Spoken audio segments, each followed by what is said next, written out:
mundua gelditzen dugula, gu gabe ez dago bizitzarik, gu gabe ez dago produkziorik, bizitzaren mantenimendua da sistemaren oinarria, berez guk gelditzen baldin badegu dena, mundua ontatuko da gu gabe ez dagoela bizitzarik. Ikusiko dugu emakumeak planto egiten baldin badugu zer gertatzen den bai eskola eremuetan, bai zaintza lanetan, eta hori ez, azkenean sistema erreproduktibo eta produktiboa zalantzan jarri nahi dugu greba feminista honen bitartez.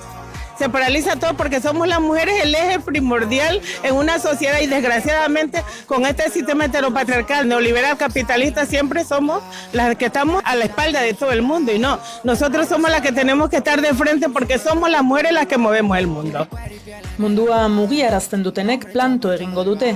Lanuztea egingo dute lantoki eta eskoletan, baina hori bakarrik ez, amantalak balkoi eta leihoetan eskegiko dituzte, eta ez dute zaintza eta ugalketa lanik egingo, ez da pertsonak eta lurra esplotatzen dituzten enpresa eta merkatalguneetan erosketarik egingo ere.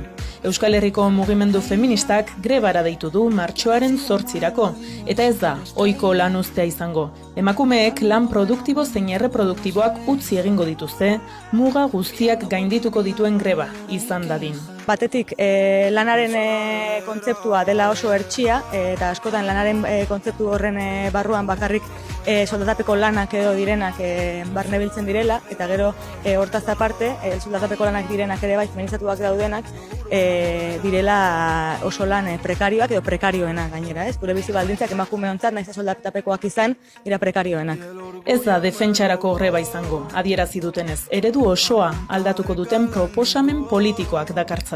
Nos vamos con propuestas porque queremos que cambie el mundo. Esta estructura patriarcal que a nosotras nos tiene pero relegadas en el segundo, tercero, cuarto y último puesto queremos cambiar y siempre llevamos alternativas sino que no se nos escucha. Gaitzen dugu sistemaren eraldaketarako greba bat eta planteamendu berriekin gatoz, sistema hori aldatzera begira, Nahi duguna da baliabideak, lanak eta denborak banatu beste modu batean.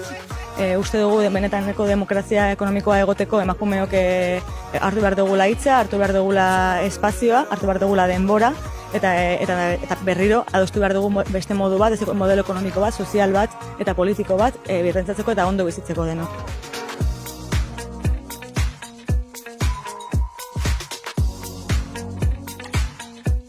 Emakumeok ditugu gure historioan hainbat greba, bai lantegietan, bai lan erreproduktiboetan, adibidez Euskal Herrian amantalen greba egin zen, baga de totesen Katalunian ere bai egin zuten hango kidek, eta aurten da 2. urtea egiten dela nazioarteko deialdia, holako greba bat egiteko.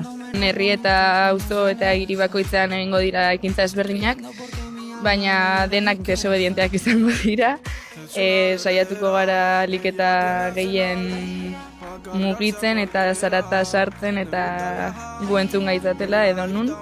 Emakumeak ari dira, herriz herri eta eskualdez eskualde, grebarako batzordeak antolatzen mugimendu feministarekin, gobernuz kanpoko erakundekin eta sindikatuekin lankidetzan. ELA, LAB, STEILA, SESK eta ZENETek babestu egin dute, eta 2 lanuzte deialdi erregistratu dituzte. Eguerdian 11etatik 3etara, eta arratsaldean 6etatik 10etara. Ikasleek eta enpleguak dituztenek eguerdiko 12etan eta arratsaldeko 8etan egingo dituzten mobilizazio nagusietan parte hartu ahal izan dezaten nahi dute, baino jakin badakite, batzuek oztopo handiak izango dituztela, greba eskubidea egikaritu ahal izateko. Vamos a ir a esos lugares donde vemos que mujeres que concurren a sus trabajos para decirle con que ellas no puedan ir porque es su trabajo, que aunque le paguen poco lo necesitan, pero que nosotras ya están representadas en nosotras en las que estamos en la huelga y que no nos olvidamos de ellas porque ya sabemos que mientras nosotras estamos aquí en la huelga ellas están trabajando moviendo el mundo, haciendo el dinero para toda la sociedad. Yo, las mujeres que por duda o por miedo, por lo que tengan, no, que este es un paro donde todas las mujeres tenemos que estar presente, una huelga, donde tenemos que estar manifestándonos con todas nuestras inconformidades, con toda esta desigualdad que estamos cruzadas con tanta desigualdad, tanta opresión, tanto meterse en nuestra vida. Entonces, que ellas tomen un poquito de conciencia, las que están un poco indecisas, y que vengan a la huelga. Y si no pueden venir, pues a través de un vídeo, de una llamada, decir estamos aquí, yo estoy en la huelga, estoy escuchando y estoy con ustedes. Eta nori bideratua dago protesta, nork entzun beharko lituzke martxoaren 8an egingo dituzten aldarriak. Emakumeok, transok eta goierok eta migranteok ez direnak, batez ere gizon txuri heterosexual horiek zaintza lanetaz arduratzen ez direnak, soldatapeko lanetan daudenak ere bai askotan euren lan industrialetan batez ere ez daukatela askotan kontzientzia hori. Eta bueno, nik uste gero ere bai, emakumeok guk ere bai, kontzientzia hartzeko behin eta berriro, zenolako lanak hartzen ditugu, egunerokotasunean, batez ere nola geran, bai komunitatearen oinarri, bai ekonomiaren oinarri, bai iztaren oinarri, eta nik uste dut izango dela autokontzientzia ariketa bat, eta gero noski ekintza politiko potente bat ere bai.